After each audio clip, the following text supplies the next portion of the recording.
সব সময় give yourself the reminder of আখিরাহ। আখিরাতের রিমাইন্ডার নিজেরাই নিজে দেন।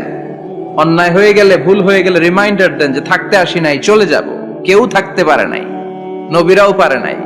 যেই মালাকুল মাউত রুহু কবজ করে ওই ফেরেশতা থাকতে পারছে? চলে গেছে। আমাদেরকে চলে যেতে হবে। আল্লাহ বুঝার তৌফিক দাও। তো উনি এগুলো নিয়ে দেখলাম কথা বলছিল, চমৎকার বলছিল। এরকম ভালো আলেমদের দাওয়াত দেওয়া উচিত, যারা কিচ্ছা কাহিনী না বলে কনস্ট্রাকটিভ কথা বলে, কিছু শিখে যাওয়া যায়, কিছু জেনে যাওয়া যায়। পুঁজির বোঝাটা হালকা না, ভারী করা যায়, ঠিক কিনা? আল্লাহ আমাদেরকে তৌফিক দান করুক, উনি যা বললেন আমরা যেন আমল করতে পারি। আর অনেকে কথা বলেছেন, যারাই বলেছেন নিঃসন্দেহে কোরআন থেকে বলেছেন। আমরা চাই এই কোরআনের কথা ছড়িয়ে পড়ুক শহর, গ্রাম, বন্দর, বিশ্বের আনাচে কানাচে, সব জায়গায়। রাজি আছেন তো? কোরআন দিয়ে দেশ চলুক আমরা চাই না? কোরআন দিয়ে সমাজ চলুক আমরা চাই না? কোরআনের ভেতরে সব সমস্যার সমাধান দিয়েছে কে? সমাধান চাও যদি জীবনে মরণে, ফিরে যাও খুঁজে নাও, চোখ রাখো কোরআনে। পড়েন সবাই, সমাধান ফিরে যাও খুঁজে নাও, চোখ রাখো কোরআনে। If you want the solution this দুনিয়া এন্ড আখিরা, go back, have a look to the holy কোরআনে। ঠিক কি না? Go back, sit down and have a look to the Quran. বসো, ঠান্ডা মাথায় দেখো কোরআনে কি বলেছে আল্লাহ। প্রবলেম সলভিং মেথডোলজি, সব সমস্যার সমাধান এই কোরআনে আছে না নাই? এই কোরআনের মজলিসে আজকে আসতে বসতে পেরে খুশি না বেজান? কম না বেশি? আসুন আমরা আল্লাহর দরবারে শুকরিয়া জানাই আর পড়ি আলহামদুলিল্লাহ। প্রাণটা খুলে পড়েন আলহামদুলিল্লাহ। আল্লাহর একটা ডাক দেন, বলেন ইয়া আল্লাহ। আরো জোরে পড়েন ইয়া আল্লাহ। আল্লাহ তুমি কবুল করো। আমরা সরাসরি এই বইটা থেকে এখন কথা শুনবো। এই দেখেন, পৃথিবীর কোন বইয়ে এত ময়লা থাকে না যত ময়লা থাকে কোরআনে। কারণ সমাধান দিবে তো, এজন্য ময়লা টয়লা নিয়ে সব সমাধান করে ফেলবে কোরআন। যত জায়গায় তাফসির করতে যাই ধুলাবালি মিশে থাকে। Quran for not your bookshelf, Quran is for yourself. Quran আপনার বুক সেলফের জন্য না, কোরআন আপনার জন্য। আমরা বুক সেলফে রাখি, তাও নিচের থাকে না, উপরের থাকে, যাতে কেউ নাগাল না পায়। এরকম ডাকাইত আছে না নাই? কোরআনের সাথে অ্যাটাচমেন্ট বাড়াতে হবে। You have to increase your attachment with the holy Quran. এটা এনলাইটেন করতে এসেছে আপনার জীবনকে, আলোকিত। আলোকিত, এই যে আমরা কোরআনের উপর আলোকপাত করি না, এটা এনলাইটেন করে, আলো বিচ্ছরিত করে, আপনার জীবনকে উজালা করবে। এজন্য কোরআনের সাথে সম্পর্ক বাড়াতে হবে, শুদ্ধভাবে পড়তে জানতে হবে, অর্থ জানতে হবে। আল্লাহ কি বলেছেন জানতে মনে চায় না? আসুন আমরা জানার চেষ্টা করি। আল্লাহ তুমি তৌফিক দাও, পড়েন আমিন। আমি আপনাদের খেদমতে সূরা ইয়াসিন থেকে তেলাওয়াত করছি, টের পাইছেন? ইয়াসিন মুখস্থ আছে কার কার? আল্লাহ কবুল করো। আরো জোরে পড়েন আমিন। তো সূরাতুল ইয়াসিন থেকে আজকে আমরা কথা শুনবো ইনশাআল্লাহ। পড়েন ইনশাআল্লাহ, যতটুকু আমাদের সাধ্যে কুলায়। এটা মাক্কি সূরা। সূরা ইয়াসিনটা কি সূরা? বিশ্বনবীর জীবনে দুইটা পর্ব, একটা মাক্কি পর্ব, একটা মাদানী পর্ব। একটা হচ্ছে মাক্কি ইনিংস আর একটা মাদানী ইনিংস। তো এটা হচ্ছে বিশ্বনবীর মাক্কি ইনিংস এর একটা সূরা।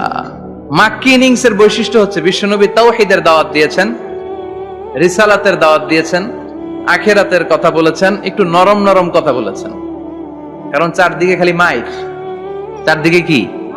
কোরআনের কথা বললে মাইর আছে না? মার খেতে হয়, বকা শুনতে হয়। চিল্লা এখন ঠিক কিনা? বিশ্বনবীরে বলা হলো এগুলো ছেড়ে দেন, এগুলো ছেড়ে দেন। সুন্দরী নারী দেব, টাকার পাহাড় দেব, ক্ষমতার চেয়ারে বসিয়ে দেব, সব দিব। এই হচ্ছে আমাদের 3 দফা। নারী দেব, সম্পদ দিব, ক্ষমতা দিব। বিষ্ণু বললেন আমার খালি 1 দফা। আমার কয় দফা? 1 দফা।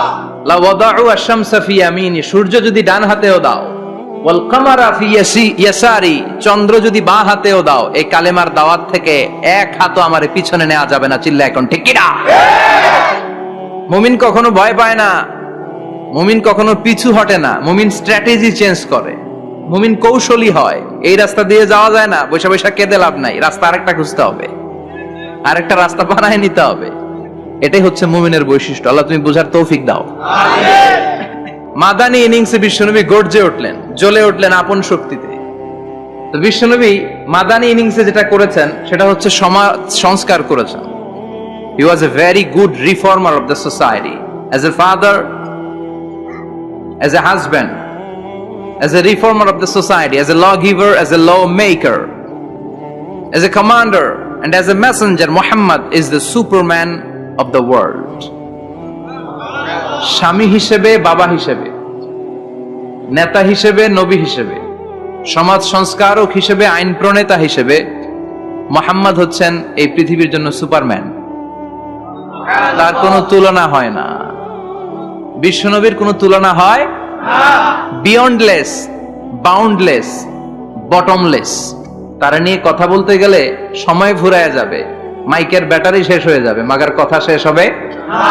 এজন্য ওনার জীবনের ক্ষেত্রে বলা হয় বিয়ন্ডলেস, বাউন্ডলেস, বটমলেস, অসাধারণ ব্যক্তিত্ব, সুপার ক্যালিফ্রাজিলিস্টিক এক্সপিয়ালিডোসাস, অসাধারণ, যার কোনো তুলনা হয় না, এক্সেলেন্ট, আনপ্যারালাল। মাদানী জীবনে উনি সশস্ত্র সংগ্রাম করলেন, সংস্কার করলেন সমাজটাকে, সেনাবাহিনী বানালেন। তখন আর নরম নরম ভাবে খেলে নাই, গরম ভাবে খেলেছে। এটা হচ্ছে ইমানের দাবি। মুমিনরা কৌশলী হয়, যখন যে পরিস্থিতি, ওই পরিস্থিতির সাথে তাদের স্ট্র্যাটেজি তারা পাল্টায়। তো বিশ্বনবীর মাদানী ইনিংসে এই সূরা নাজিল হয়নি, হয়েছে মাক্কি ইনিংসে, মাক্কি সূরা। এই সূরার অনেক ফজিলত, ছোটবেলা থেকেই সূরা ইয়াসিনের অনেক ফজিলতের কথা আমরা শুনেছি না? বিশ্বনবী বলেছেন ইন্না লিকুল্লি শাইইন কলবান ওয়া কলবুল কুরআনি সূরাতু ইয়াসিন। সব জিনিসের একটা কলব আছে, হৃদয় আছে, অন্তর আছে, আর কোরআনের কলবের নাম হচ্ছে সূরা ইয়াসিন। বিশ্বনবী বললেন ইন্না লিকুল্লি শাইইন কলবান, সব জিনিসের একটা কলব আছে। ওয়া ইন্না কলবাল কুরআনি সূরাতু ইয়াসিন, আর কোরআনের কলবের নাম হলো সূরাতু ইয়াসিন। বিশ্বনবী বলতেন ইন্না ফিল জাসাদি মুদগা, দেহে একটা গোশতের টুকরা আছে, ইযা সালুহাত সালুহাল জাসাদু কুল্লু, এই দেহের গোশতের টুকরা যদি ভালো হয়ে যায় পুরো দেহটারে ভালো করে দেয় কে? আল্লাহ। এই দেহের গোশতের টুকরাটা যদি পচে যায় পুরো দেহটারে নষ্ট করে দেয় কে? আল্লাহ। বিশ্বনবী বললেন আলা ওয়াহিয়াল কলব, ওই টুকরাটার নাম হলো কলব। টুকরাটার নাম কি? কলব। এজন্য কলবের মধ্যে আল্লাহর জিকির বসাইতে হবে। কি বসাবেন? নাকি আয়না বসাবেন? আয়না বসায় না? আয়না বসাইয়া দে মোর। নবীর কলবে আয়না বসায় নাই নবী। সাইয়েদনা আবু বকর, ওমর ফারুক, কেউ আয়না বসাইছে? আবু হানিফা, শাফিঈ, এরা কলবের মধ্যে আয়না বসাইছে? বসাইছে জিকির। চিল্লায় বলেন বসাইছে কি? জিকির। এজন্য আল্লাহ বললেন আলা বিযিক্রিল্লাহি তাতমাইন্নুল কুলুব, দুনিয়ার কোন জিনিস দিয়ে কলব ঠান্ডা হয় না, দুনিয়ার কোন জিনিস দিয়ে কলব পরিচ্ছন্ন হয় না। কলব শুধু পরিচ্ছন্ন হয় একটা জিনিস দিয়ে, লা ইলাহা ইল্লাল্লাহ, লা ইলাহা ইল্লাল্লাহু মুহাম্মাদুর রাসূলুল্লাহ সাল্লাল্লাহু আলাইহি ওয়াসাল্লাম। তাহলে কোরআনের একটা কলব আছে, আমাদের দেহে যেমনি কলব আছে, প্রতিটা প্রাণীর যেমনি কলব আছে, অন্তর আছে, কোরআনেরও কলব আছে না নাই? কোরআনের কলবের নাম? চিল্লায় বলেন কোরআনের কলবের নাম। আবার বিশ্বনবী বলতেন রাত্রিবেলা যে ব্যক্তি একবার সূরাতু ইয়াসিন তেলাওয়াত করে ঘুমাতে যায়, সকালবেলা নিষ্পাপ অবস্থায় তারে ঘুম থেকে জাগাবে কে? আল্লাহ। তাহলে এই সূরার মর্যাদা কম কম না বেশি বেশি? বেশি বেশি তেলাওয়াত করতে রাজি আছেন? সকাল সন্ধ্যা তেলাওয়াত করবেন তো? সূরা ইয়াসিন ছাড়াও এই সূরার অনেকগুলো নাম তাফসীর গ্রন্থে পাওয়া যায়। এই সূরার একটা নাম হচ্ছে সূরাতুল কাদিয়া, সূরাতুল তাকদি হাজাতা কারিইহা। যে এই সূরা তেলাওয়াত করে ওই তেলাওয়াতকারীর যে হাজত আছে, প্রয়োজন আছে, এই সূরার বরকতে আল্লাহ তার প্রয়োজন পূরণ করে দেয়। আমাদের জীবনে প্রয়োজন আছে না নাই? কার কাছে চাইবো? বিপদে পড়লে কারে বলবো? আমরা বিপদে পড়লে প্রথমে শেয়ার দেই ফেসবুকে। কোথায় শেয়ার? আগে শেয়ার দিব কার কাছে? মনে থাকবে? বিপদে পড়লে ফেসবুকে শেয়ার দিব না, বন্ধুরে শেয়ার করব না, বউয়ের কাছেও পরে শেয়ার করব, আগে শেয়ার করব কার কাছে? মনে থাকবে? এজন্য বিশ্বনবী বলতেন এই সূরার নাম সূরাতুল কাদিয়া, মানুষের হাজত পূরণ করে দেয়। এই সূরা তেলাওয়াত করে যদি আপনি আল্লাহর কাছে কোনো বিপদ থেকে পানা চান অথবা কোনো প্রয়োজন নিয়ে দোয়া করেন, সূরার বরকতে প্রয়োজনটা পূর্ণ করে দেয় কে? কেউ যেটা পারে না পারে কে? কেউ যেটা দেয় না দেয় কে? কেউ যেটা শোনে না শোনে কে? তাহলে পেলাম সূরাতুল কাদিয়া। আরেকটা নাম আছে সূরার, সেটা হচ্ছে সূরাতুল আযীমা, সুমহান সূরা। কি সূরা? সুমহান, আযীমা। এই আযীম আর আযীমা এই শব্দ দুইটা অনেক দামি, আল্লাহ যে কোনো জায়গায় ব্যবহার করেন নাই। বিশ্বনবীর চরিত্রের উপমা দিতে যে আল্লাহ আযীম শব্দ বলেছেন, তাই না? রব্বুল আলামিন বলেন, ওয়া ইন্নাকা লাআলা খুলুকিন আযীম। ও নবী, সাধারণ কোন চরিত্র আপনারে আমি দেই নাই, আপনারে আমি দিয়েছি আযীম একটা চরিত্র, খুলুকুন আযীম। And verily indeed you are on a very good standard of character. অসাধারণ চরিত্র দিয়েছে। বিশ্বনবীর চরিত্র বুঝাতে যে আল্লাহ কি শব্দ ব্যবহার করেছেন? কথা বলে না, তাফসীর শিখে যেতে হবে। কোন শব্দ ব্যবহার করেছেন? আযীম। আবার আল্লাহ নিজের পরিচয় দিতে যে আযীম বলেছেন, ওয়ালা ইয়াউদুহু হিফযুহুমা ওয়া হুয়াল আলিয়্যুল আযীম। সুবহানাল্লাহ। আকাশ জমিনের নিয়ন্ত্রণ করতে যে আল্লাহ কখনো ক্লান্ত হয় নাকি? কারণ তিনি হচ্ছেন আল আলিয়্যুল আযীম। আল্লাহু আকবার। তার মানে নবীর চরিত্রের ক্ষেত্রে আযীম, আল্লাহর নিজের সত্তার ক্ষেত্রে আল্লাহ বললেন আযীম। আবার বললেন কিয়ামতের দিন গোটা পৃথিবীটারে আমি নাড়িয়ে দেব, গোটা পৃথিবীতে একটা আমি ভূমিকম্প দিব। এই কথাও কোরআনে আছে না নাই? ইযা জুলজিলাতিল আরদু জিলজালাহা আল কারিয়াতু মাল কারিয়া। পুরো পৃথিবী কাঁপিয়ে দিব। এই কাঁপাকাঁপিটা ওই দিনের ভূমিকম্পটা কি অন্যান্য সময়ের ভূমিকম্পের মতো হবে? এই ভূমিকম্পকে আল্লাহ বলেছেন আযীম। ইন্না জালজালাতাস সাআতি লা শাইউন আযীম। সেদিনের ভূমিকম্প সাধারণ কোন আর্থকোয়েক নয়, সাধারণ ভাইব্রেশন না, এটা আযীম। আবার আল্লাহ কোরআনকেও আযীম বলেছেন, ওয়ালাকাদ আতাইনাকা সাবআম মিনাল মাসানি ওয়াল কুরআনাল আযীম। ও নবী, আমি আপনারে নিত্য পাঠনীয় সপ্তবাক্য সূরাতুল ফাতিহা দিয়েছি, সাথে সাথে কোরআনে আযীম দান করেছি। সুবহানাল্লাহ। তার মানে কোরআনের ক্ষেত্রে আযীম, কিয়ামতের ভূমিকম্প এটা আযীম, আল্লাহ নিজেও আযীম, বিশ্বনবীর চরিত্র আযীম। আবার এই সূরাটাও যেহেতু দামি, এজন্য এই সূরার নাম সূরাতুল আযীমা, সূরাতুল সুমহান সূরা। এটা যেন তেন সূরা নয়, এটা তো কোরআনের কলব। কলব ছাড়া মানুষ বাঁচে? হার্ট ফাউন্ডেশনে যেয়ে দেখবেন মানুষের কি অবস্থা। হৃদরোগ, হৃদয় যার নষ্ট, তার যে কত কষ্ট। এই যে কি পরানো লাগে এখন, রিং পরায়, এনজিওগ্রাম, এনজিওপ্লাস্টি করে আর্টারি ব্লক করে ফেলে। চর্বি, এত চর্বি আমরা খাই, এত গরুর গোশত আমরা খাই। মনে রাখবেন, যেই প্রাণীর পা বেশি ওইটার ভিতরে কোলেস্টেরল বেশি। মাছের কয় পা?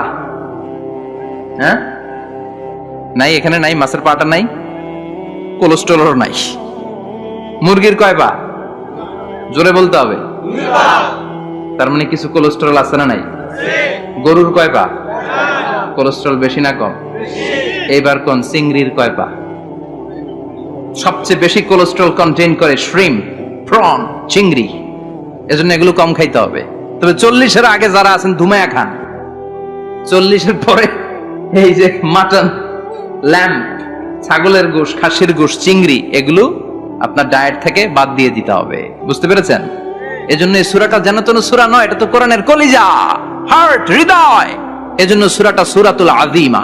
সুবহানাল্লাহ পড়েন। তার মানে 1 নম্বরে পেলাম সূরাতুল কাদিয়াহ, 2 নম্বরে পেলাম সূরাতুল আযীমা, 3 নম্বরে সূরার আরেক নাম হলো সূরাতুল মুইম্মা। সূরাতুল মুইম্মা। মুইম্মার 2 অর্থ। এক অর্থ হচ্ছে এটার বরকতটা আম, সবার জন্য, যেই পড়ে সেই বরকত পায়, এজন্য মুইম্মা। আবার মুইম্মার আরেক অর্থ হচ্ছে যেই সূরা শত্রুকে অন্ধ করে দেয়। কি করে দেয়? এই সূরার প্রথম 9টা আয়াত যদি বিপদে পড়ে, শত্রুর কবলে পড়ে আপনি তেলাওয়াত করেন, শত্রুর চোখটারে অন্ধ করে দিবে কে? আল্লাহ। বিশ্বনবী মক্কা থেকে যখন মদিনায় যায়, হিজরতের সময় বিশ্বনবী সূরাতুল ইয়াসিনের প্রথম 9টা আয়াত তেলাওয়াত করলেন। তেলাওয়াত করে আল্লাহর নাম নিয়ে ঘর থেকে বের হলেন। আশেপাশে কাফেররা ঘুরে কিন্তু বিশ্বনবীরে দেখে না, সবাই খেলে এরকম এরকম করে, ডানে বায়ে হাতায়, বিশ্বনবী সামনে দিয়ে যায়, কিন্তু কাফেরদের চোখ অন্ধ করে দিয়েছে কে? আল্লাহ। এজন্য কোরআন তেলাওয়াত করলে কাফেরদের চোখকে অন্ধ বানায় দেয় কে? আল্লাহ। এজন্য সূরার একটা নাম হচ্ছে সূরাতুল মুইম্মা। কি নাম? অন্ধ করে দেয়। তাফসিরে কুরতুবির মুসান্নিফ ইমাম আল কুরতুবি উনাকে জালিম বাদশা বন্দী করেছিল। ওনার তাফসিরে এসেছে উনি শক্তিশালী লোক ছিলেন, জেলখানা ভেঙে বাঁচার জন্য দিছে দৌড়। উনারেও ধরার জন্য জালিম বাদশার সৈনিকেরা ঘোড়া নিয়ে রওনা হয়েছে। উনিও দৌড়ায়, ঘোড়াও পেছন থেকে আসে। ওমিয়া মানুষ কি ঘোড়ার দৌড়ের সাথে পারে? উনি হাঁটতে হাঁটতে হয়রান হয়ে এক বালুর ময়দানে যে ধপাস করে পড়েছে। ওরাও ঘোড়া দিয়ে এসে নেমেছে, কিন্তু আজীব তামাশা, উনি বালুতে ধপাস করে পড়েই সূরাত ইয়াসিনের প্রথম 9 আয়াত তেলাওয়াত করতে শুরু করেছেন। ওরা নিচে নেমে ডানে বায়ে সামনে পিছনে খালি খুঁজে, কিন্তু দেখে না, সামনে কিন্তু বসা। ওদের চোখটা অন্ধ করে দিছে কে? আল্লাহ। বিশ্বাস হয়? এজন্য বিপদে পড়লে সূরাত ইয়াসিনের প্রথম 9 আয়াত পড়তে রাজি আছেন? আল্লাহ তুমি তৌফিক দাও। আমিন। আর জোরে পড়েন আমিন। আমিন। এজন্য আল্লাহ চমৎকার ভাবে এই সূরাটা শুরু করে দিলেন। 2টা কাটা অক্ষর দিয়ে আল্লাহ বললেন ইয়াসিন ওয়াল কুরআনিল হাকীম ইন্নাকা লামিনাল মুরসালিন আলা সিরাতিম মুস্তাকিম। পড়েন সুবহানাল্লাহ। সুবহানাল্লাহ। ইয়াসিন সূরাটা শুরু করলেন কি দিয়ে? ইয়াসিন। এটা কি কোনো বাক্য? এটা কি কোনো শব্দ? এটা কি অক্ষর? 2টা। প্রথম অক্ষরের নাম, দ্বিতীয়টা আওয়াজ করে বলেন। প্রথম অক্ষরটার নাম ইয়া, দ্বিতীয়টা সিন। খুব চমৎকার না? বাক্য দিয়ে এই সূরাটা শুরু করে নাই। যেমন ইযা জুলজিলাতিল আরদু জিলজালাহা, এই সূরার প্রথম আয়াত, এটা একটা বাক্য না? ওয়াদ-দুহা ওয়াল-লাইলি ইযা সাজা, বাক্য না?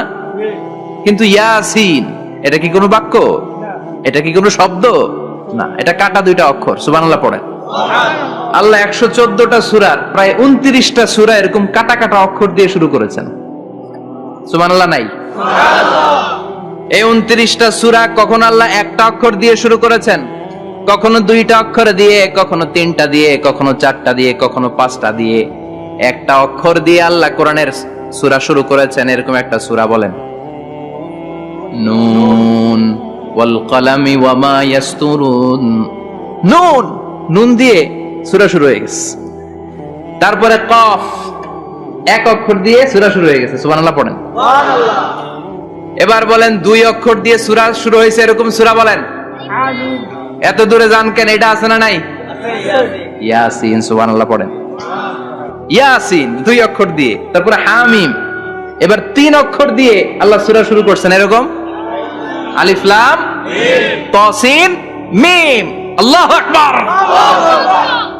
আবার 4টা অক্ষর দিয়ে সূরা শুরু হয়েছে এরকম আছে না নাই? আবেশাব কোন? আলিফ লাম মিম রা, আলিফ লাম মিম সাদ আছে না নাই?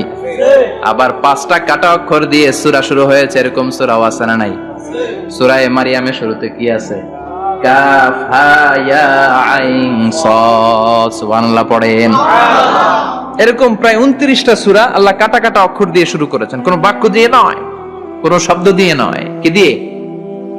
হারফ দিয়ে। হারফ, এই হারফগুলোরে বলে হুরুফ আত-তাহাজ্জি বা হুরুফ আল-মুকাত্তাআত, কাটা কাটা অক্ষর। মনে রাখবেন কোরআনের আয়াতগুলো 2 ভাগে বিভক্ত, একটা মুহকাম, একটা মুতাশাবিহ। মুহকাম মানে যেগুলোর অর্থ আমরা জানি, যেগুলোর ব্যাখ্যা আমরা জানি, যেটার ইন্টারপ্রিটেশন, এক্সপ্লেনেশন আমাদের জানা আছে। আর মুতাশাবিহ আমরা অর্থ জানি না, আমরা ব্যাখ্যা জানি না, এটা দিয়ে আসলে কি বুঝাইছে আমরা কেউ জানে না। জানে একজন, চিল্লায় বলেন তিনি কে? আল্লাহ বলেন ওয়া ইন কুনতুম ফি রাইবিম মিম্মা নাযালনা আলা আবদিনা ফাআতু বিসূরাতিন মিন মিসলিহি ওয়াদউ শুহাদাআকুম মিন দুনিল্লাহি ইন কুনতুম সাদিকিন। আল্লাহ বললেন ও জাহেলি যুগের লোকেরা, শোনো শোনো, এত আরবি কবিতা বানাতে পারো, এত গল্প লিখতে পারো, আরবিতে এত নোবেল বানাতে পারো, উপন্যাস বানাতে পারো, আর্টিকেল লিখতে পারো। আমার নবীর উপর যে কোরআন আমি নাজিল করেছি, এই কোরআনের ব্যাপারে অন্তরে যদি কোনো সন্দেহ থাকে, বাপের বেটা হলে পারলে কোরআনের মতো একটা সূরা বানিয়ে নিয়ে আসো। পারছে? না। কিয়ামত পর্যন্ত কেউ পারবে না। বিশ্বনবী যেই জামানাতে এসেছিলেন ওই জামানায় আরবি ভাষা সাহিত্যের উৎকর্ষতা সাধিত হয়েছিল। আরবি ভাষার এতটা উৎকর্ষ পৃথিবী কখনো দেখে নাই। কবিতা, গদ্য, পদ্য, গল্প, উপন্যাস রচনা, প্রবন্ধ, আর্টিকেলের সয়লাভ। এই ভাষা সাহিত্যিকদের চোখে আঙ্গুল দিয়ে আল্লাহ বুঝাতে চাইলেন, এত অর্থ করতে পারো, এত ব্যাখ্যা জানো, এত বড় বড় বুলিয়া ওড়াও, এত কিছু তুমি জানো, তাহলে বলো ইয়াসিন অর্থ কি? সুবহানাল্লাহ কইবেন না? তাইলে বল নুন অর্থ কি, কফ মানে কি, আলিফ লাম রা মানে কি, ফাবুহিতাল্লাযী কাফার। কেউ জানে না, কেউ উত্তর দিতে পারে না। কোন সুবহানাল্লাহ। এটা কোরআনের মুজিজা, এটার অর্থ কেউ জানে না।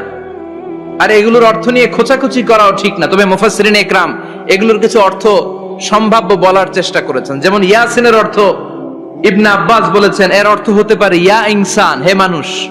সুবহানাল্লাহ পড়েন। কেউ কেউ বলেছে এটার অর্থ হতে পারে ইয়া সাইয়্যিদ আল মুরসালিন। কেউ কেউ বলেছেন ইয়াসিন হতে পারে ইসমুল্লাহ, আল্লাহর নাম। কেউ বলেছেন এটা হতে পারে ইসমুন লিন নবী, বিশ্ব নবীর নাম। আবার কেউ কেউ বলেছেন ইয়াসিন হতে পারে এই কোরআনে কারিমের একটা নাম। কোন সুবহানাল্লাহ। এই সম্ভাব্য সব কথাগুলো বলে পৃথিবীর সব মুফাসসিররা বলতে বাধ্য হয়েছেন আল্লাহু আ'লামু বিমুরাদিহি বিহি।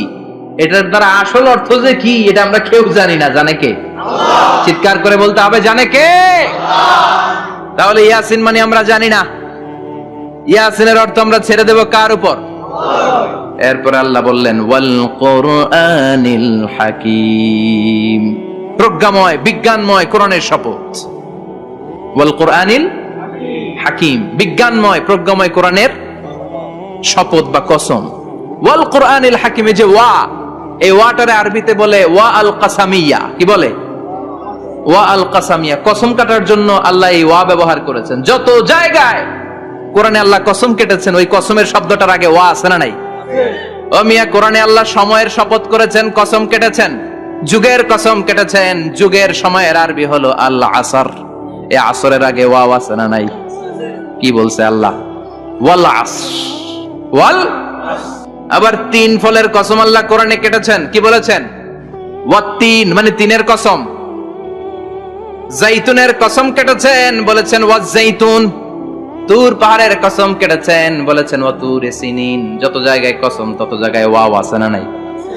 পাহাড়ের নামে কসম কেটেছেন, আল্লাহ বলেছেন ওয়াতুর। সূর্যের নামে কসম কেটেছেন, আল্লাহ বলেছেন ওয়াশ-শামসি ওয়া দুহাহা। সুবহানাল্লাহ কইবেন না? ফজরের নামে কসম কেটেছেন, কি বলেছেন? ওয়াল ফাজর। জিলহজ মাসের প্রথম 10 রাতের কসম কেটেছেন, কি বলেছেন? ওয়া লায়ালিন আশর। জোর আর বেজরের কসম কেটেছেন, আল্লাহ বলেছেন ওয়াশ-শাফঈ ওয়াল ওয়াতর।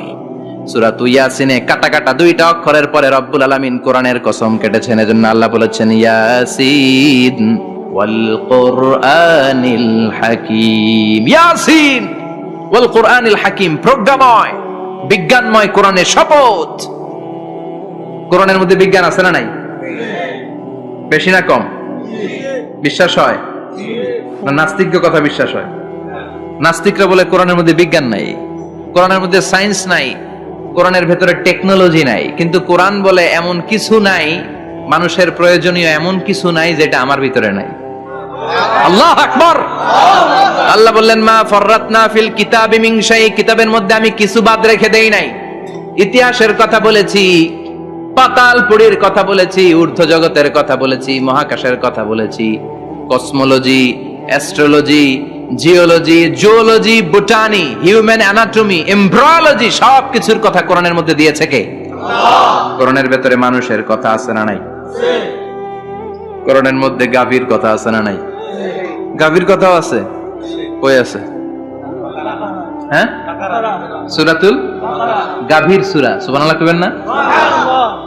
মানুষের কথা আছে সূরাতুল ইনসান, জিনদের কথা আছে সূরাতুল জিন, মাকড়সার কথা আছে সূরাতুল আনকাবুত, মৌমাছির কথা আছে সূরাতুন নাহাল।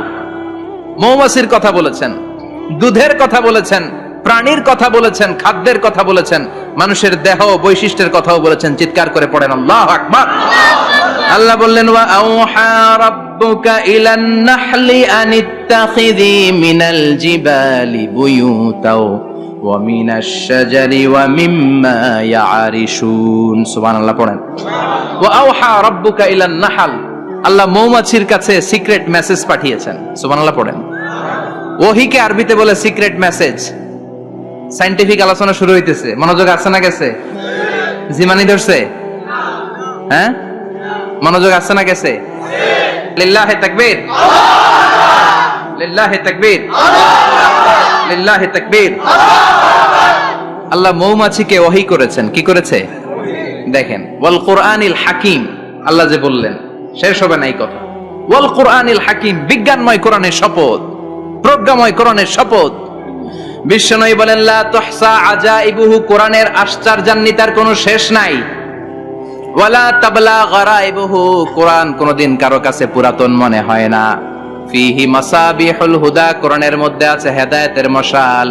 ওয়া মানারুল হিকমা, কোরআন হলো বিজ্ঞানের সুউচ্চ মিনার। লা তুহসা আজাইবুহু, কোরআনের আশ্চর্যান্বিতার শেষ নাই। যতই পড়বেন আপনি আশ্চর্য হয়ে যাবেন, যতই স্টাডি করবেন, যতই অধ্যয়ন করবেন, আপনার চোখকে খুলে দিবে কে? আল্লাহ। ওয়ালা তাবলা গারাইবুহু, কোরআন কখনো পুরাতন হয় না। পুরান হয় নাকি? যার বয়স 50 বছর ধরে নামাজি মানুষ, প্রতি নামাজের প্রত্যেক রাকাতে কোন সূরা পড়া লাগে? তো 50 বছর যদি কেউ নামাজি হয়, তাহলে কত লক্ষবার উনি সূরা ফাতিহা পড়ছেন উনি নিজে জানে? তারপরেও কোনোদিন কি মনে হয়েছে সূরা ফাতিহাটা একটু পুরান পুরান লাগে? আজকে কুল হল্লা দিয়ে শুরু করুন, কথা বলেন, পুরান লাগছে কোনোদিন? এত পড়ছি এটা, আজকে আর এটা না, আজকে আর একটা, এরকম মনে হয়? ওয়ালা তাবলা গারাইবুহু, পুরান লাগে না। প্রতিদিন নতুন, প্রতিনিয়তই নতুন, অলওয়েজ নিউ, সব সময় নতুন। এজন্য বিশ্বনবী বললেন লা তুহসা আজাইবুহু, কোরআনের আশ্চর্যান্বিতার শেষ নাই।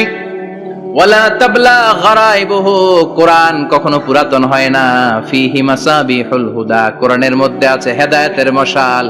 ওয়া মানারুল হিকমা, কোরআন হলো বিজ্ঞানের সুউচ্চ মিনার। সুবহানাল্লাহ। আল্লাহ বললেন ওয়া আওহা রাব্বুকা ইলান নাহাল, আমি মৌমাছির কাছে মেসেজ দিলাম, সিক্রেট মেসেজ। আনিত্তাখিযি মিনাল জিবালি বুয়ুতা, তোমরা পাহাড়ের মধ্যে তোমাদের বাড়ি বানাও, মৌচাক বানাও। ওমিনা সাজার, গাছের মগ ডালে, বড় বড় ডালে তোমরা বাসা বানাও। ওয়া মিম্মা ইয়ারিশুন, উঁচু উঁচু জায়গায় মৌচাক বানাও, যাতে করে গ্রামের ছোট্ট ছেলেরা ঢিল মারতে না পারে। কোন সুবহানাল্লাহ। মৌমাছির আল্লাহ শিখাই দিছে। নিচু জায়গায় কোনোদিন মৌমাছির বাসা দেখবেন? নিচু জায়গায় সহজে নাগাল পাওয়া যায়, ধরা যায়। কথা কন, ডাল বেয়ে মগ ডালে ওঠা লাগে মধু খাইতে চাইলে। চিল্লায় বলেন ঠিক কিনা? আল্লাহ সিক্রেট মেসেজ দিলেন আর বললেন আনিত্তাখিযি। আলেম যারা আছেন বলেন তো, ইত্তাখিযি এটা কি মুজাক্কারের সিগা না মুয়ান্নাসের সিগা?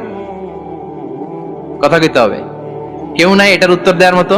মুয়ান্নাস, মাশাআল্লাহ, এটা স্ত্রীবাচক শব্দ। আল্লাহ মৌমাছিকে যে মেসেজ করছে পুরুষ মৌমাছিরে কয় নাই, এটা নারী মৌমাছিরে কইছে। চিল্লা এখন সুবহানাল্লাহ। এখন গবেষণা করে দেখা গিয়েছে, কার্ল ভন ফ্রিচ, একজন অস্ট্রিয়ান বিজ্ঞানী, উনি এটা নিয়ে গবেষণা করে 73 সালে 1973 তে নোবেল পেয়ে গেছে। এই আয়াতের উপর গবেষণা করে আল্লাহ কেমন করে সিক্রেট মেসেজ দিয়েছেন, কেমন করে মৌমাছি মৌচাকের বাসা বাঁধে, কেমন করে মধু আহরিত হয়, এটার উপর গবেষণা করে উনি একটা বই লিখেছেন, দ্য ডান্সিং বিজ। নেচে যাওয়া মৌমাছিগুলো, নাচতে নাচতে যেতে থাকা মৌমাছিগুলোর উপর একটা বই লিখে, দ্য ডান্সিং বিজ লিখে উনি নোবেল প্রাইজ পেয়েছেন এই মধুর উপরে। চিল্লায় পড়েন আল্লাহু আকবার। এখন কোরআনের আয়াত থেকে বোঝা গেল আনিত্তাখিযি মিনাল জিবালি বুয়ুতা, আল্লাহ নারী মৌমাছিকে বলেছেন মৌচাক বানাও, তোমাদের মধু রাখার জন্য বাসা বানাও। কার্ল ভন ফ্রিচ গবেষণা করে পেয়েছে মৌচাকের বাসা বানানো হয়, মধু আহরণ করা হয়। যেই মৌমাছিটা নেতৃত্ব দেয় এটা পুরুষ মৌমাছি নয়, এটা হলো মহিলা মৌমাছি। কোন সুবহানাল্লাহ। পুরো মৌচাকের মধ্যে মধু আহরণ, মধু নেওয়া, পুরো প্রসিডিউরটা সারার জন্য কোনো পুরুষ মৌমাছি লিডিং দেয় না, লিডিং দেয় একটা নারী মৌমাছি, স্ত্রী মৌমাছি। এজন্য ইত্তাখিয, ম্যাসকুলিন জেন্ডার ইউজ না করে আল্লাহ বলেছেন ইত্তাখিযি। নারী মৌমাছিকে আল্লাহ অ্যাড্রেস করে বলেছেন যাও মৌচাক বানাও আর এটার মধ্যে মধু আহরণ করো। চিল্লায় পড়েন আল্লাহু আকবার। আল্লাহ বললেন ইত্তাখিযি মিনাল জিবালি বুয়ুতা, পাহাড়ের মধ্যে ঘর বানাও। মিনাস সাজার, গাছের বড় ডালের মধ্যে ঘর বানাও। ওয়া মিম্মা ইয়ারিশুন, উঁচু উঁচু জায়গায় ঘর বানাও।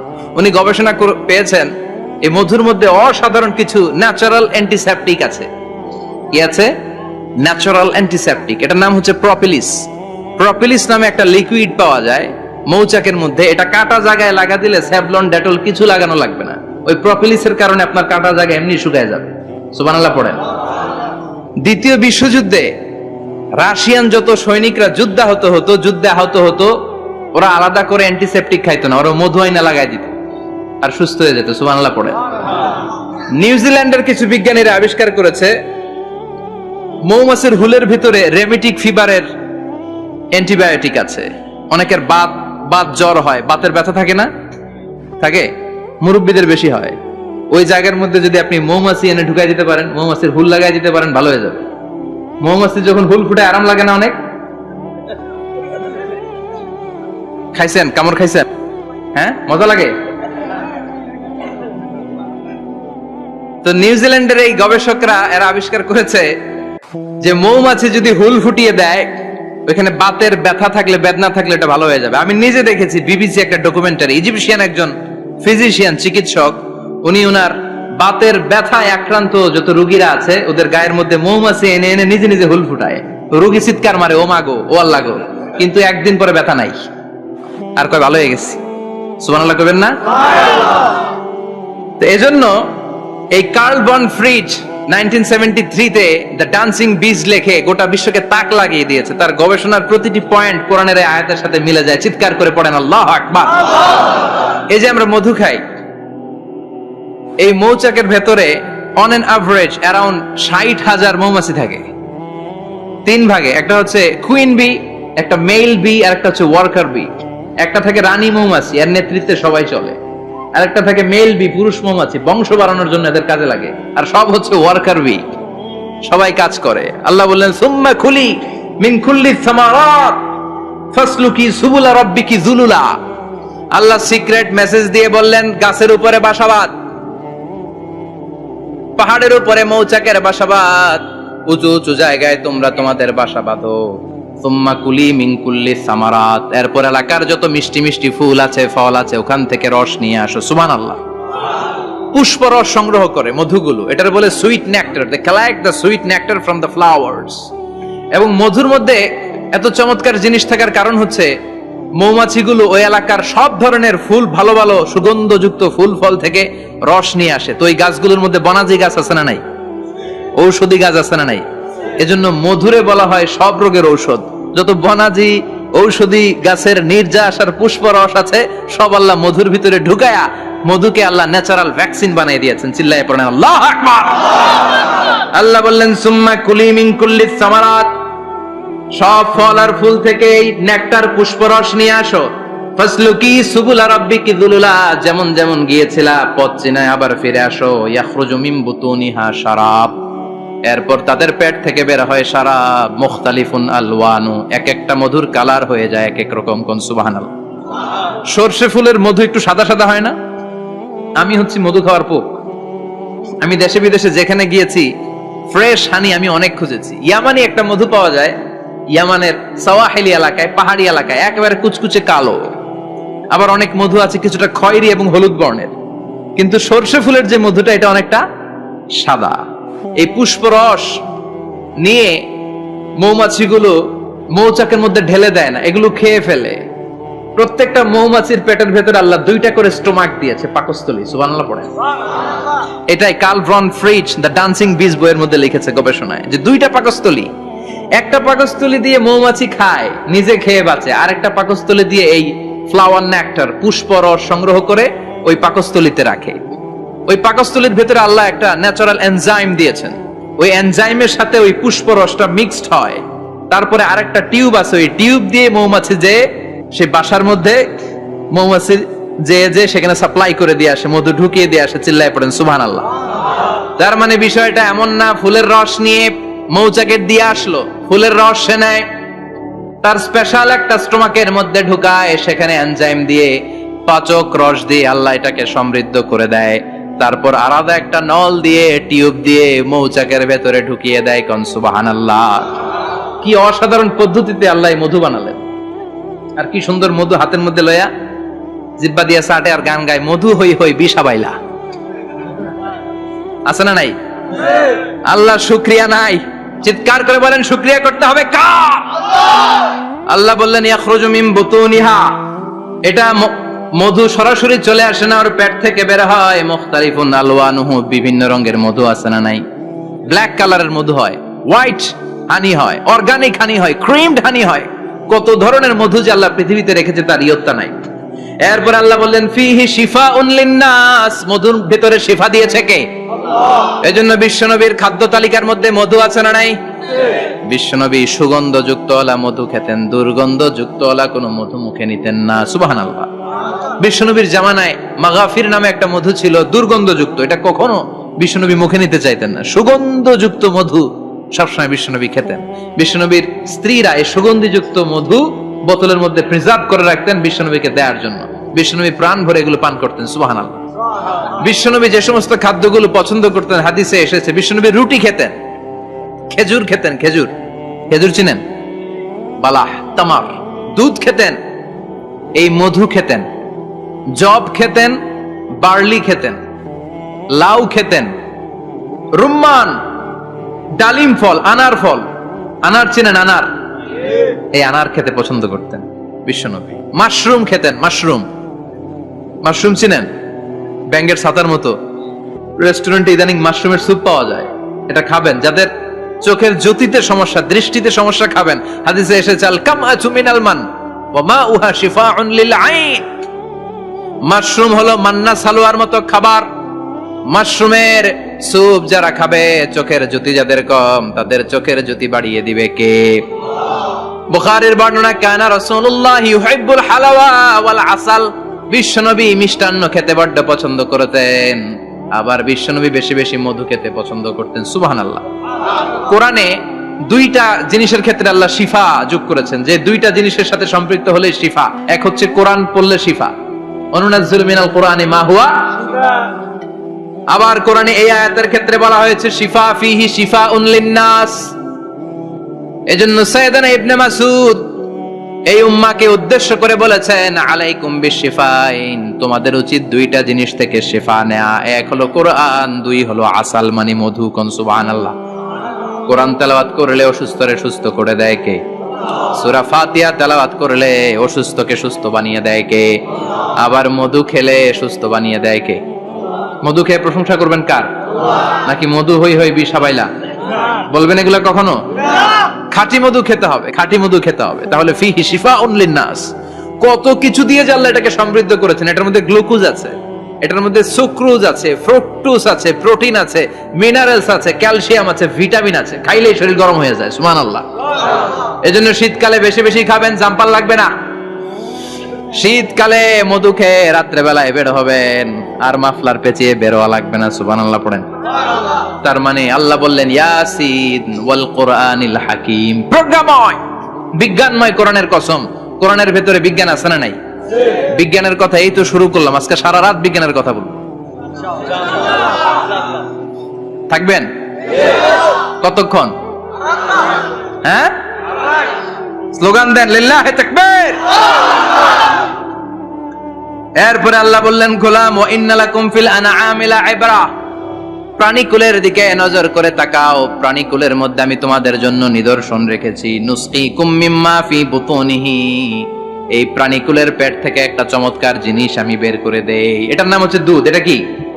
দেখেন, একই আয়াতের মধ্যে আল্লাহ মধুর কথাও বললেন, আবার দুধের কথাও বললেন। দুধটা কিভাবে হয়, উৎপন্ন হয়, মধু কেমনে হয়, ইঞ্চি ইঞ্চি কথা এই কোরআনের ভেতরে তুলে ধরলেন কে?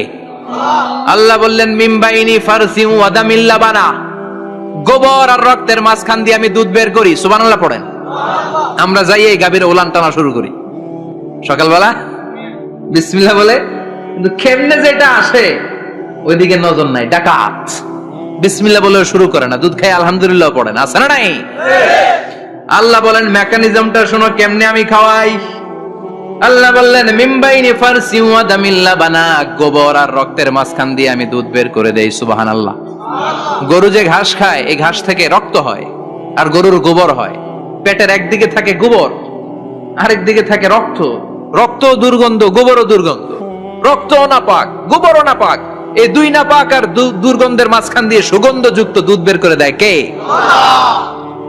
আল্লাহ বললেন মিমবাইনি ফারসি ওয়া দামিল লাবানা, গরু যে খাবারগুলো খায় ওই খাবারের এক পাশ দিয়ে গোবর হয়ে যায় আর এক পাশ দিয়ে রক্ত হয়ে যায়, মাঝখান দিয়ে দুধ বের করে দেয় কে?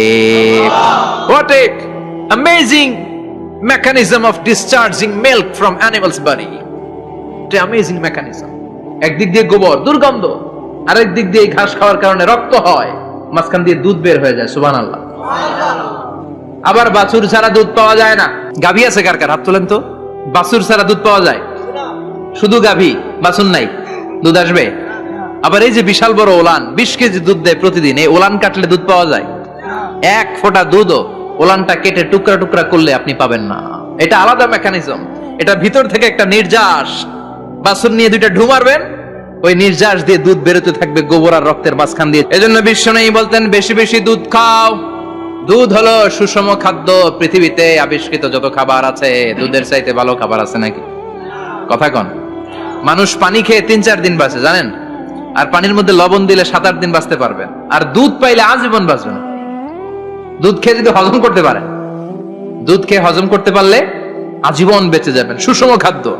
বিশ্বনবী যে রাতে মেরাজে যাবেন, সিদরাতুল মুনতাহা পার হওয়ার পরে বিশ্বনবীর পরীক্ষা শুরু হলো। বিশ্বনবীকে বুখারীর বর্ণনা 3টা গ্লাস দেয়া হলো।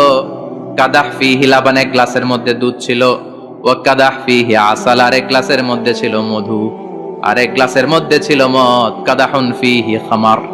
বিশ্বনবীকে 3টা গ্লাস দিয়ে বলা হলো নবী চুজ করেন কোনটা নেবেন। এক গ্লাসে মধু, আর এক গ্লাসে দুধ, আর এক গ্লাসের মধ্যে বিশ্বনবীকে দেয়া হলো মদ। বিশ্বনবী বললেন যে এই গ্লাসের ভেতরে দুধ আছে, আমি ওই পেয়ালাটা নিলাম। সাইয়েদনা জিবরাইল বললেন ইয়া রাসূলুল্লাহ আখাস্তাল ফিতরা, আপনি যেমন নিছেন তেমন। সুবহানাল্লাহ কইবেন না? বিশ্বনবী দুধ খেতে পছন্দ করতেন। আর বিশ্বনবী বলতেন আলাইকুম বি আলবানিল বাকার, বেশি বেশি গরুর দুধ খাবা। ফাইন্নাহা তুরাম্মু মিনাল আশজার, কেননা এটা সবুজ লতা পাতা ঘাস পাতার নির্যাস। গরু কি খায়? ঘাস খায় না? এই ঘাসের নির্যাস হচ্ছে দুধ। বিশ্বনবী বলতেন বেশি বেশি দুধ খাবা। ফিহি শিফা, এর মধ্যে শিফা আছে। ফি লাবানিহা শিফা ওয়া লুহুমিহা দা, গরুর দুধে আছে শিফা, গরুর গোশতের মধ্যে আছে রোগ। সুবহানাল্লাহ। কত বড় ফিলোসোফার বিশ্বনবী। বিশ্বনবী বলে গিয়েছেন গরুর দুধ বেশি খাও, কিন্তু গোশ বেশি খাইও না। আর আমরা গরুর গোশ পাইলে কোপায় ফেলাই। সাদা ভাত আর ঝাল গরুর মাংস যদি হয়, ওই যে অনেকের জিহ্বায় পানি চলে আসছে। সুবহানাল্লাহ কইবেন না? বিশ্বনবী বলতেন দুধ খাও, গোশ খাইও কম। গরুর গোশত কম খাবা, গরুর দুধ বেশি খাবা। সুস্থ রাখবে কে? আল্লাহ। আবার বিশ্বনবী মায়েদেরকে বলেছেন ও মায়েরা, সন্তান হওয়ার পরে 2 বছর দুধ খাওয়াবা। আল্লাহু আকবার। ওয়াল ওয়ালিদাতু ইউরদি'না আওলাদাহুন্না হাওলাইনি কামিলাইনি লিমান আরাদা আন ইউতিম্মার রাদা'a। সন্তান যারা পেয়েছো মায়েরা, বোনেরা, 2 বছর দুধ খাও। সন্তানকে সুস্থ রাখবে কে? আল্লাহ। বাচ্চা ডেলিভারির পরপরই আল্লাহ তাআলা মায়ের বুকে একটা দুধ দেয়, এটাকে বলে শাল দুধ। এটা হচ্ছে বাচ্চার জীবনের প্রথম প্রাকৃতিক টিকা। সুবহানাল্লাহ কয় না? সুবহানাল্লাহ। এটা বেবির জীবনে ন্যাচারাল প্রাকৃতিক টিকা, প্রতিষেধক আল্লাহ দিয়ে দিয়েছে। আপনার বাচ্চাকে টিকা দিন, স্লোগান আছে না?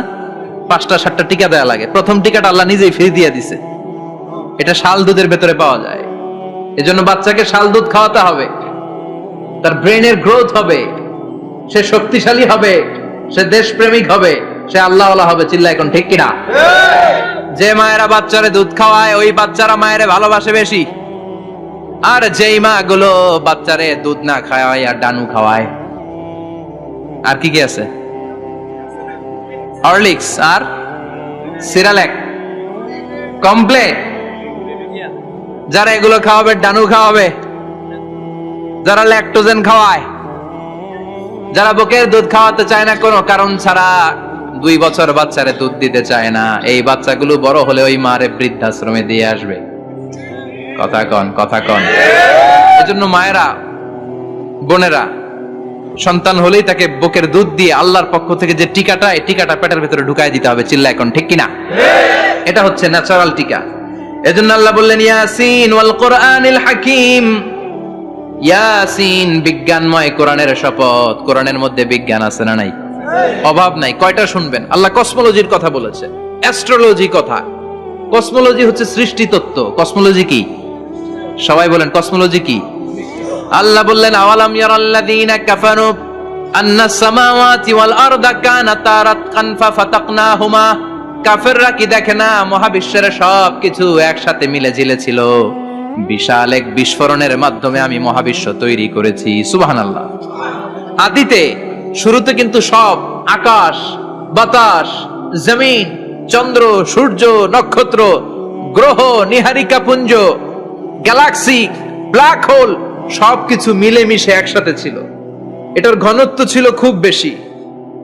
মহাবিশ্বের সবকিছু ছিল একটা বিন্দু।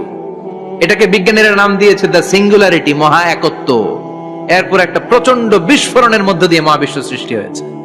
এটার ওরা নাম দিয়েছে বিগ ব্যাং থিওরি। কি নাম? স্টিফেন হকিং মারা গেছে না, সবচেয়ে বড় পদার্থবিজ্ঞানী ছিল। সে একটা বই লিখেছে, from the brief history of time, a brief history of time from big bang two black hole.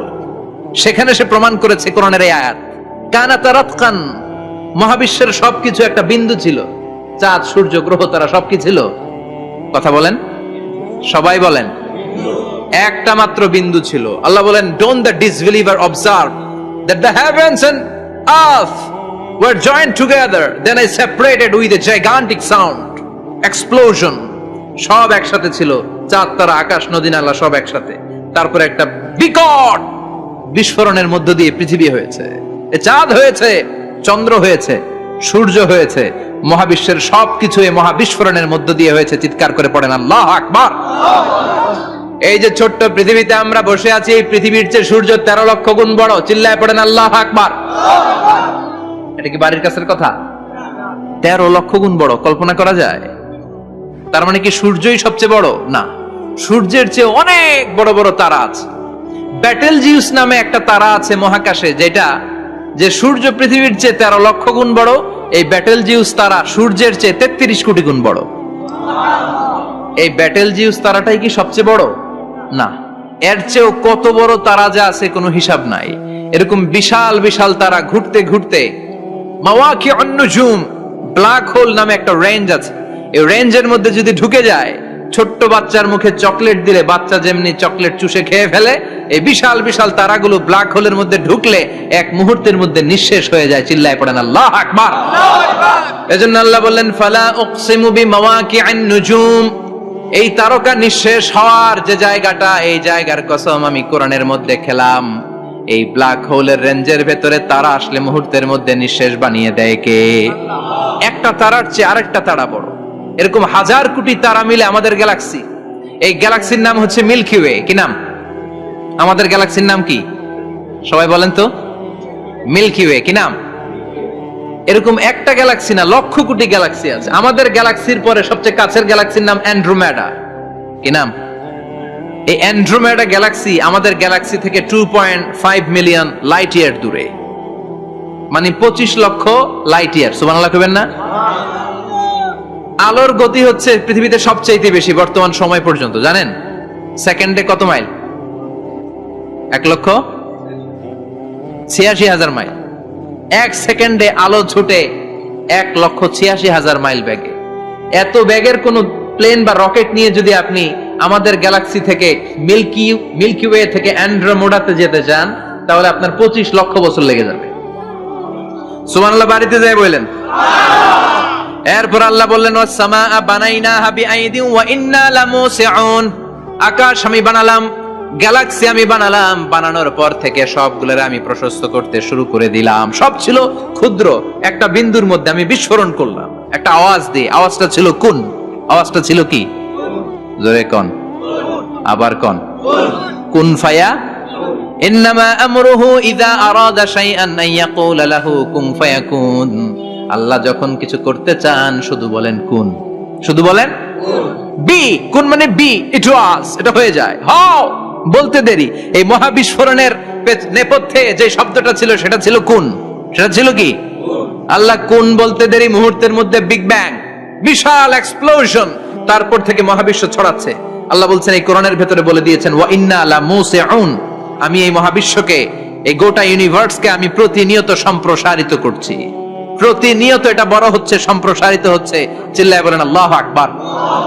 আজ থেকে মাত্র 20 বছর আগে এটা তারা আবিষ্কার করেছে। এই 1998 সালে তারা আবিষ্কার করেছে সুপারনোভা কসমোলজি প্রজেক্ট। এই সুপারনোভা কসমোলজি প্রজেক্টে তারা এই সিদ্ধান্তে এসেছে যে মহাবিশ্ব খুন নামক এক বিস্ফোরণের পর থেকে যে সম্প্রসারিত হচ্ছে, আজ পর্যন্ত এটা শুধু বাড়ছে আর বাড়ছে, অ্যাক্সেলারেটিং হচ্ছে, এক্সপান্ডিং হচ্ছে, এটা কমছে না, কিয়ামত পর্যন্ত এটা বাড়তেই থাকবে। চিৎকার করে পড়েন আল্লাহু আকবার।